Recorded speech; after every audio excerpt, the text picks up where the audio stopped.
భర్త జీవించినంత కాలం భార్య జీవిస్తే మగవాళ్ళకి ఒక వరం. అందుకని మన పెద్దవాళ్ళు వయసులో తేడా పెట్టారు. సహజంగా ఆడవాళ్ళు భర్త చేతుల మీదుగా వెళ్ళాలని కోరుకుంటారు. ప్రస్తుతం మానవ సంబంధాలు ఆర్థిక సంబంధాలుగా మారిన పరిస్థితుల్లో మగవాళ్ళే భార్య చేతుల మీదుగా వెళ్ళాలి అని కోరుకుంటున్నారు. సాధారణంగా భార్య భర్తల్లో పురుషులు వయసులో పెద్దవారే ఉంటారు కాబట్టి వారు తమకన్నా ముందే మరణిస్తారనే అంశాన్ని జీర్ణించుకోవడానికి మహిళలు సిద్ధమై ఉంటారట. తనకన్నా చిన్నదైన భార్య చనిపోతుందనే సన్నద్ధత పురుషుల్లో ఉండదట. భార్య చనిపోతే భర్త కుంగుబాటు గురవడానికి ఇది కూడా ఒక ప్రధాన కారణం. భార్య మీద జోకులేస్తారు, కోపం వస్తే తిడతారు, అరుస్తారు, అలుగుతారు. ఆమె శాశ్వతంగా దూరమైతే మాత్రం తట్టుకొని బతికేంత మానసిక బలం పురుషులకు ఉండదు. ఆమె లేని మగాడి జీవితం మోడువారిన చెట్టుతో సమానం. అడగకుండానే అన్నీ అమర్చి పెట్టిన నాళ్ళు ఆమె విలువ తెలుసుకోలేని మహానుభావులు ఉంటారు. ఆమె వెళ్ళిపోయిన నాడు మనసులో మాటను చెప్పుకునే తోడులేక, అందరితో కలవలేక మనసులోనే కుమిలిపోయి శారీరకంగా క్షీణించిపోతారు. నేను ముందు పోతే పసుపు కుంకాలు మిగిలిపోతాయేమో, కానీ ఆ జీవుడు ఎంత అవస్థ పడతాడో నాకు తెలుసు, పైన భగవంతుడికి తెలుసు.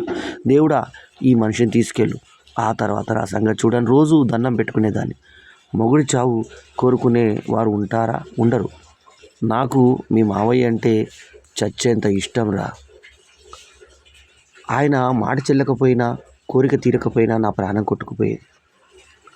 చీకటంటే భయం, ఉరిమితే భయం, మెరుపంటే భయం, నే వెన్నంటే ఉండకపోతే ధైర్యం ఎవరిస్తారు? అర్ధరాత్రి పూట ఆకలేస్తుందని లేచి కూర్చుంటే ఆవిరి కుడుములు, కందర్లు, పొంగరాలు ఎవరు చేసి పెడతారు?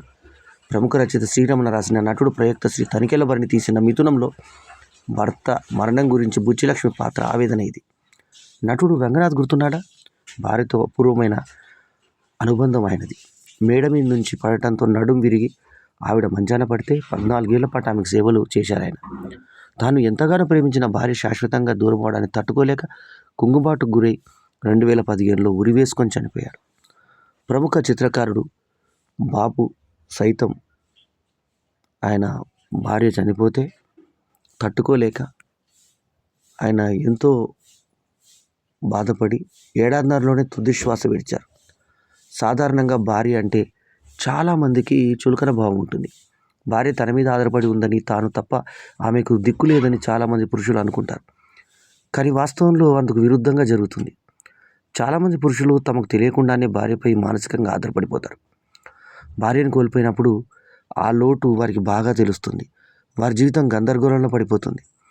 భాగస్వామి దూరమైనప్పుడు మహిళలు స్పందించే తీరు భిన్నంగా ఉంటుంది. భర్తకు దూరమైన తర్వాత మహిళలు కుటుంబ సభ్యులతో కలిసిపోవడం, కొన్ని బరువు బాధ్యతలు తీసుకుంటారు. స్త్రీ చిన్నప్పటి నుంచి స్వతంత్రంగా బతుకుతుంది. అంటే ఆమెకి స్వతంత్రతనే అలవాటు అవుతుంది. అదే తనకు ఏదైనా అయితే ఎవరి కోసం ఎదురు చూడదు.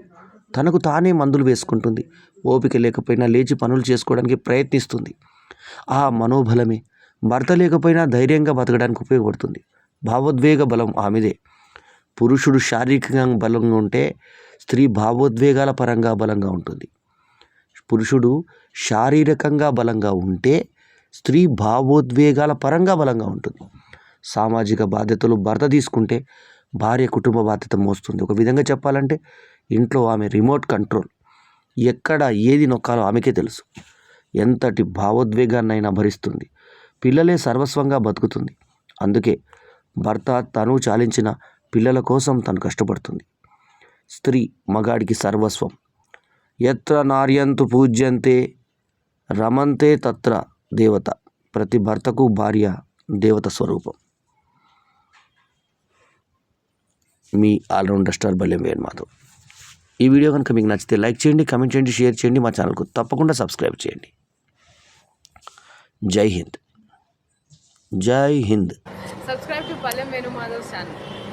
మాధవ్ గారి యూట్యూబ్ ఛానల్కి సబ్స్క్రైబ్ చేసుకోండి. Thank you so much. Ballem Venumadhav గారి యూట్యూబ్ ఛానల్స్కి అందరూ సబ్స్క్రైబ్ చేసుకోండి. ఈ వీడియో కనుక మీకు నచ్చితే లైక్ చేయండి, కామెంట్ చేయండి, షేర్ చేయండి. మా ఛానల్కు సబ్స్క్రైబ్ చేయడం మాత్రం మరవకండి. ఎల్లప్పుడూ మీ ఆదరాభిమానాలను ఆశించే మీ ఆల్రౌండర్ స్టార్ బల్లెం వేణుమాధవ్. నమస్తే.